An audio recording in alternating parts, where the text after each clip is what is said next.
Good morning, gorgeous. You know I was gonna laugh. Welcome to the Empowering Women in Menopause podcast. I am your host and your girl, Trudie German, perimenopausal coach. If you are new here, welcome. If you're returning, welcome back. So in this week's episode, I don't know why I always say we when it's me. I am going to be talking about why it is so hard to lose fat during perimenopause. So a bit about myself. I am 45. I entered perimenopause around, I think, 4 years ago during the pandemic. I live in Toronto and we were under lockdown for about 2 years. Most of the world were like a few months. We were 2 years. And I started experiencing a lot of symptoms, and I was lost and I was confused. I thought it was because of the pandemic, but then some of the symptoms that I was experiencing was irregular periods. I remember one time I had my period 4 times in a month. So basically one a week. Do you know how scary that is? I also experienced extreme sensitivity to the sun. The tiredness I felt, because of course I couldn't sleep at nights. That was the worst. The brain fog. And I remember people were like, oh, that's how it is. That's normal. And I'm thinking, nah, this cannot be normal. I did a whole lot of research. I started studying the body more, and I had a great doctor, which I also realized not a lot of women have that, who helped me understand that I was perimenopausal. And I say was because the only symptoms we should be experiencing during perimenopause is no period. Because remember, perimenopause leads up to menopause, and menopause is once you've gone 12 straight months, no period, boom. So everything else that we're experiencing, that you're experiencing, the hot flashes, the night sweats, the brain fog, the bloat, the anxiety, the irritability, the heart palpitations, the fat gain, all of that, those are not normal, even though they're common, and society has taught us that they're normal. They're not. And this is why I created my ebook, Cruising Through Perimenopause. It's where I talk about the top 10 perimenopausal symptoms women experience, and I dive deeper into why you may be experiencing them, and of course, how to treat them, how to eradicate them, because what's the point of telling you what the problem is without a solution? It is the ebook. I am going to link it below and you can grab it there. So let's jump into why it is so hard to lose fat during perimenopause. And I'm just going to say fat. Most women coming to me, one of the top 3 things they complain about, even in my DM on Instagram, when they reply to my newsletter, is the belly fat. They specifically say belly fat. They can't lose the belly fat no matter what they're doing. And they'll tell me things they've done before and it's just not happening. And I know the frustration, right? So I'm going to dive into the reasons why it is so hard during perimenopause, and of course, what to do about it. If you haven't written a review yet, could you please write your girl a review on Apple, because rate and write a review, because that really does help to push the podcast out to women like you who need help and who wants to learn more about what's going on during perimenopause. All right, so you're in your 40s. You're going through perimenopause. You're struggling to lose fat, especially belly fat. 20 years ago, all you had to do was snap a finger and it's gone. 20 years ago, you would just go on a diet, cut out a few meals, run a few extra miles on the treadmill, and boom, the fat is gone. Now you're in your 40s, you're doing all those things, and you realize, hold on, it's not working. As a matter of fact, more fat is coming on, especially around the midsection. And you're like, what is going on? So, of course, you cut the amount of food you're eating and you increase your workout some more because that worked before, so it's gonna work now, right? You also realize, boom, I am gaining fat. More fat is coming on around my midsection instead of going away. You're frustrated. You don't know what to do. Well, if this is you, I'm going to explain to you the reason for that. The biggest reason is the shift in hormones. And anyone who tells you that your hormones does not play, that your hormones are not a contributing factor into you losing fat from anywhere during perimenopause, you may want to think twice about taking further advice from them. I know, diet culture, the fitness world love to promote have less calories, calories in, calories out. That is fine for the 20-year-old. That is fine for the 30-year-old. That may even be fine for men. But for you, the woman over 40 going through perimenopause who is doing that, that is not for you. And I'm sure you're noticing it because you're doing it and you're gaining fat as opposed to losing it. And you notice I'm saying gaining fat and not gaining weight because there's a difference. When you're gaining weight, it could also be water weight or it could be an increase in muscles. You're probably not doing that. I'm going to go out on a limb and say that's not what's happening here. What's happening here is you're gaining fat. Because the reality is most women at this stage are not overeating. You're undereating, and that's causing a lot of problems. So one of the reasons why it is so hard to lose belly fat and keep it off during perimenopause is you're doing the things that worked before, but you don't realize they're not working now because your body is different. Your hormones are different, right? When women say to me, oh, I'm working hard, I'm working out 4 or 5 times a week, I'm lifting weights, I can't lift heavy weights because I'm tired and I'm eating, but I'm gaining fat. I usually follow up with, how many meals are you having a day? I only eat once or twice a day. That is part of the problem because you're not eating enough. What that is doing is that is slowing down your metabolism, right? Slow metabolism is going to tell your body to store fat as opposed to burning it. When you're not eating enough, and the reality is the average woman had been on 2 diets per year for her lifetime. So think about it. If you're in your 40s and the average woman has been on 2 diets per year, what you've done to your body, and each time you go on a diet, you slow down your metabolism more. Once again, 10, 15, 20 years ago, you may have lost the fat, but then you gained it right back and you go back to it. Each time you diet, you slow down your metabolism. Each time you're not because diet means you're not eating enough calories. Diets, whether you're restricting your caloric intake or you're restricting certain food groups, the bottom line is you're eating less calories than your body requires. And what that does over time is that slows down your metabolism because it messes with your thyroid, right? Your thyroid is a gland.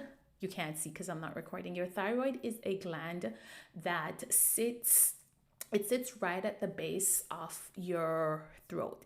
It looks like it's a butterfly shape. So it sits there. It secretes hormones that's responsible for your metabolism, right? Fast metabolism means you can burn fast. Things that slows down your metabolism, not eating enough on a regular basis. So Some days you have one meal, some days you have 3 meals. You're dieting for 8 weeks, you're not eating enough. That really slows down your metabolism. So, slowing down your metabolism is not going to yield you the results you want. It's going to give you the opposite results. So, what I need you to start doing is to start eating more throughout the days. And if you're like, oh, Trudie, I can't eat anymore because I'm not hungry, that is a sign that your metabolism is really messed up and we need to work to get it. So, what I would get it better. What I would suggest is you start with having a lot of little meals throughout the day. That will help speed up your metabolism. And I know this work because with my one-on-one clients, I've had women come to me who's been dieting for years. They're doing intermittent fasting because they were working with a trainer or someone else that had them doing it. It wasn't working anymore, but they continued doing it because it worked before. And it kind of took a little push and pull. They really had to trust me in the process to start eating a bit more. And within a few weeks, they started noticing the difference. Because if you do not have enough, if your metabolism is slow because you're not eating enough, and that is one of the biggest contributing factors, you are not going to see the results you want. So you should be eating minimum 3 meals a day: breakfast, lunch, and dinner. Breakfast is important. They're all important. I know growing up, we were taught breakfast is the most important meal of the day. At this stage, baby, they're all important because they serve different purpose. So that's one reason. You're doing things that worked before. And as I said, and you're seeing for yourself, it worked then, but it ain't working now. So let's do something else. Next up, change in estrogen.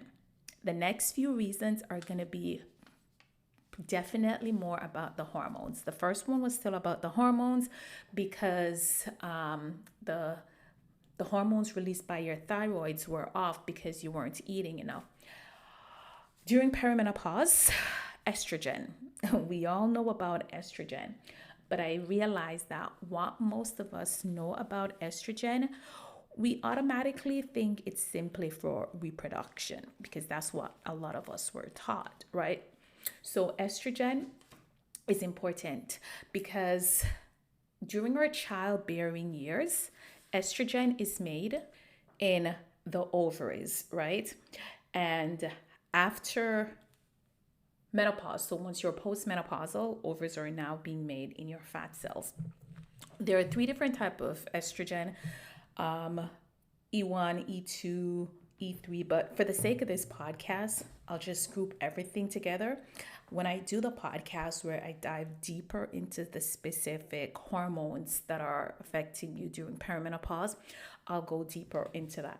So when our estrogen levels are balanced, what it does, it gives us the curve. So that's why when a lot of us hit puberty, the boobs start growing or hips become fuller, right? It also gives, or it helps to build and maintain muscle mass and muscle growth. It also helps with regulating our appetite. I want you to think about this, right? If estrogen helps to build and repair muscle mass, and the more muscles you have, the less fat you'll have. During perimenopause, right, what's happening is estrogen levels are declining. They're supposed to decline.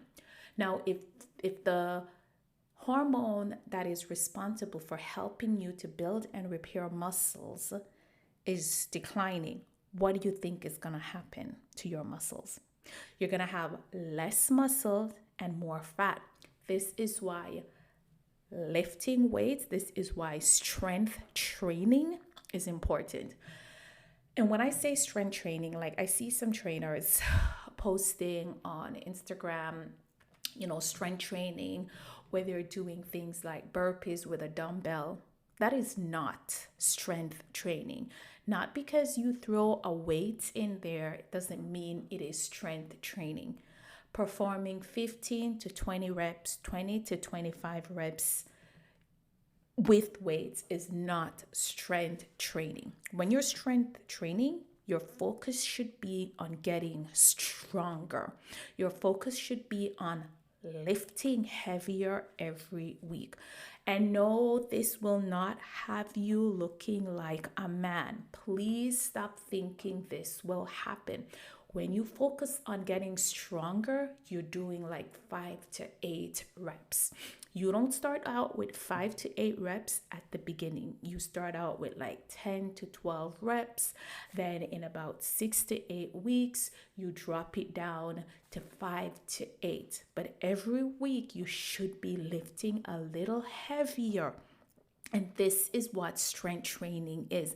Is what will increase your muscle mass and drop the fat. So if you're doing 3 sets of 12 reps every time you go to workout, please change that. If you're doing all these boot camp class at some of these studios, or you're doing all this HIIT workout, please stop. Those things are not going to have you getting rid of fat during perimenopause. And also, you should not be working out or lifting weights 6 days a week. That is too much stress on your body. Your muscles need time to recover. I've been doing this for years.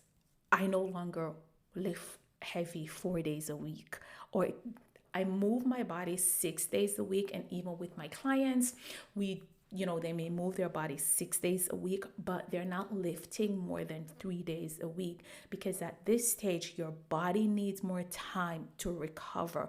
So please do not think that by working out more, you're going to get the results faster. And don't think that, oh, well, it worked 20 years ago. Your hormones were different 20 years ago. For you to get a different result, you have to accept the fact that your hormones are changing, your body's changing. So you have to do things differently.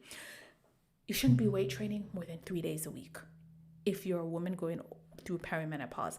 And I specifically say that because whenever I make these podcasts or even post things on Instagram, there's always some little smart ass in my comment talking about, this isn't true. Yeah, this isn't true if you're 20 years old, but I'm not talking to you. This isn't true if you're a male, but I'm not talking to you, right? So this is why I'm very specific. And once again, I'm sure you can see that because you've been doing it and you notice things are not going how you want them to go. So sorry about that, man. Let's get back to estrogen. So estrogen also influences where fat is stored in your body. During childbearing years, you'll know that it promotes fat being stored in your hips, thighs, and the booty. Hence the reason more of us have more fat in those places. But I'm sure that during perimenopause, you notice that you're gaining more fat, specifically around the midsection. If you're a woman and you notice you're gaining fat specifically around your midsection, if you notice that you're losing fat from everywhere else except your midsection, this is 99.99% of the times a clear indication that this is a hormone imbalance, right? So I am going to touch on that hormone imbalance in a while. So as I said, something that you can definitely do is strength train. Do not pick up a weight and do 20 to 25 reps. Do not pick up a weight and talk about, oh, I can lift 100, I can complete 100 reps. That's not doing anything for you because your muscles need enough stimulant where it'll grow, where it will feel challenged. 20 to 25 reps is doing nothing for you. And I'm being honest, right? So definitely doing that will help to promote muscle growth and build muscles. Because remember, during perimenopause, estrogen is declining. It is supposed to decline. But what is happening with a lot of us is our stressful lifestyle is causing estrogen to drop so fast that our brains don't have time to keep up. We don't know what's going on. And a lot of us live very stressful lives. So speaking of stressful life, the next thing that makes it harder is the increase in cortisol. If you have been listening to any of my podcasts, you know at some point, I make my way over to cortisol because a lot of the symptoms you're experiencing, a lot of the symptoms I've also experienced, it is because our cortisol levels are high. Yes, estrogen naturally declines during perimenopause, but when estrogen is declining and we haven't adjusted our lifestyle, it's going to be worse. And the reality is, when we're stressed, when our bodies remain in a constant state of stress, our cortisol level remains high. Once cortisol is high, I promise you, your body is not functioning properly. When cortisol is high, melatonin, the sleep hormone, the hormone that comes on at night when you're supposed to sleep, you're not sleeping through the night. This is why you're waking up at 2 a.m. and can't go back to sleep until 6, 7 a.m. when it's time to get up. When cortisol is high, estrogen is low, making it harder, much more harder for you to build and repair muscles. When cortisol is high, your body cannot break down the foods you're eating and absorb it, right? And you need those. So it doesn't matter how clean you're eating during perimenopause. If your body is in a constant state of stress, your body's not absorbing all that nutrient. If your cortisol level remains high, as I said before, you cannot sleep at nights. If you cannot sleep at nights, you're going to be tired and exhausted in the day. When you're tired and exhausted in the day, you cannot lift heavy because you do not have the energy. When cortisol remains high, you don't sleep properly. When you don't sleep properly, your hunger hormone, the hormones that tell your body you're hungry and the one that tells your body is full, it's thrown out of balance. And then this is where cravings may begin. And you're not usually craving broccoli or chicken breast. You're craving high sugar stuff. And I'm no exception, right? Because even though I know what to do, there are some times where I don't sleep through the night. I may wake up once in the night and then, the next day I feel like crap and I go grocery shopping and that chocolate muffin looks amazing, something I would not normally have, right? But those are the consequences. And I'm not telling you not to stress. What I am telling you is to find ways to manage your stress. I did a whole podcast episode about some of the things that may be stressing you. One of the biggest things that I see stressing women is you're doing too much. You're saying yes to everything and everyone and then no to yourself. Yes, you love your family. Yes, you love your job. Yes, you want to be there for everyone. But at the same time, you cannot pour from an empty cup. If you are not taking care of you, you cannot properly show up for the people and things you enjoy. So take a listen to that podcast. Something that I suggested is write down all your responsibilities, all the things you're saying yes to. Do you need to say yes to everything and everyone? Are there things that you can outsource to others? When was the last time you did something that you enjoyed, something that actually brought you joy and made you feel good? Because the more things you do that help you to feel good, that will definitely help to lower your cortisol level. Something I also should remind you is, we have more cortisol receptors in our stomach. So when we're stressed, all this cortisol hormone is running around in our body. It's running around. It needs somewhere to stop running because we have more cortisol receptors in our body, in our midsection. It just goes there because it's like you have all these, the cortisol hormone is running around. They need somewhere to rest. They need somewhere to call home. So because during perimenopause, we have more receptors there. It's like our body, our stomach is the receptors are like, here's home, it's land there. And this is why if you are stressed and you're trying to lose fat, especially belly fat, it's not going to happen. And this is why simply calories in, calories out is not the answer. I promise you, start managing your stress. And some of you know that you're stressed, but then you also don't realize some of your everyday activities are stressing you. One of them is being in a rush for everywhere. You get up in the mornings, you don't give yourself enough time to get out the house. Now you're rushing to get out. You hit traffic, you're stressed because you're in traffic. A lot of those little things add stress to your body. Not sleeping properly throughout the night. When we don't get when we miss one night of proper sleep, it can take our bodies 2 to 3 days to properly recover. So imagine missing 3 nights of sleep, 4 weeks of sleep. Or like when women tell me it's been 6 months since they've had a good night's sleep, I am thinking, what? Sorry if you hear that clicking, it's my pen opening and closing, kind of nervous talking.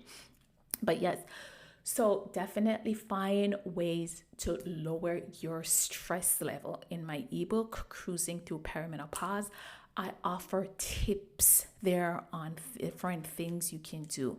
The podcast episode about stress and then the one on cortisol, I also offer tips on that. Here's the thing, ladies. You have to make change. You can't do the same thing, or you can't be like, please don't be like, oh, that's how perimenopause is. No, it doesn't have to be. I am proof because, as I said, a lot of these symptoms I was experiencing, I'm 45, I have no symptoms. My period shows up like clockwork, 28th day on the dot. Sometimes it'll start and I completely didn't realize it was supposed to start yet. I go back and I check the date of the last one, 28 days. Boom.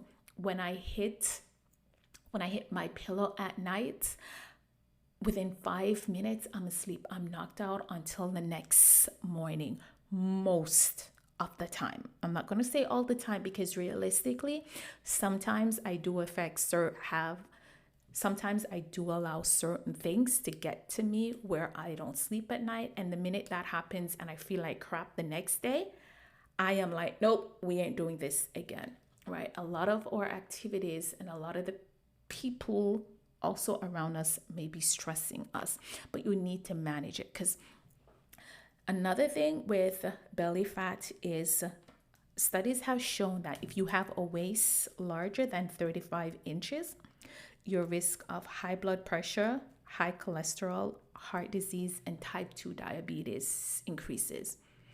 I mean, if you can do something now to prevent those, why not? Why wait until it gets to that point? And if you'd like help with that, please definitely reach out to me. My email will be in the show notes. So before I go, to recap 3 things. Part of the reason why it may be harder for you to lose belly fat during perimenopause is you're not eating enough. And I promise you, 9 out of 10 women that I speak with are not eating enough. You may think you're overeating, but that's not it. You're not eating enough. The next one is you're not lifting heavy enough weights. And once again, you will not look like a man. You will not look like baby Hulk. And the third one is stress, your cortisol level.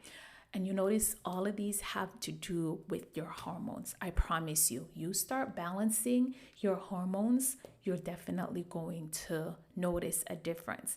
And when I say balancing your hormones, please don't think the only way you can balance your hormones is with medication and supplements. Because if you go straight to those without making lifestyle changes, I promise you, you're going to be back here in in a few weeks or months, because you have to get to the root cause of the problem. You can't just throw a band-aid over it. All right, until next time, I'm out. Definitely share this podcast episode with a woman you know going through perimenopause who is struggling to lose belly fat. All right, bye, gorgeous.